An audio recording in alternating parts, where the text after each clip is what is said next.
Hi cinema lovers, welcome back to Rajarao reviews. ఈరోజు మీరు చూడాలనుకునే intense thriller cinema అయితే వచ్చేసింది. The chaser. ఇది ఒక కొరియన్ వాళ్ళ మూవీ, క్రైమ్ థ్రిల్లర్గా అయితే వచ్చేసింది.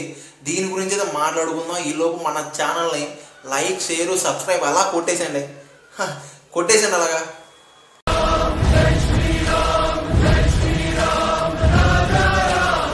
కొట్టేశారు కదా.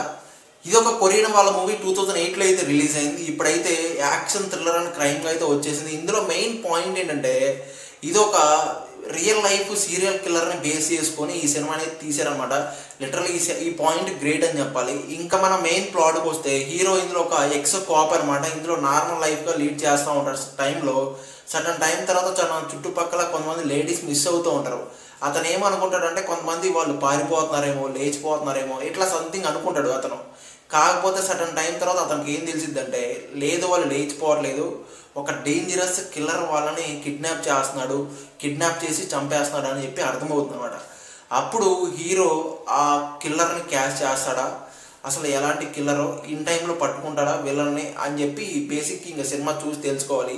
ఈ మూవీలో హైలైట్స్ ఏంటంటే టైట్ స్క్రీన్ ప్లే, ఒక్క సెకండ్ కూడా వేస్ట్ చేయరు. అండ్ బెస్ట్ పర్ఫార్మెన్స్ అని చెప్పాలి. హీరో చాలా బాగా పర్ఫార్మెన్స్ చేశాడు. విలన్ కూడా చాలా చిల్లింగ్గా పర్ఫార్మెన్స్ చేశాడని చెప్పాలి. రియలిస్టిక్ క్రైమ్ థ్రిల్లర్ అంటే ఒక్క మూమెంట్ కూడా సినిమాటిక్ లెవెల్ అనిపించదు.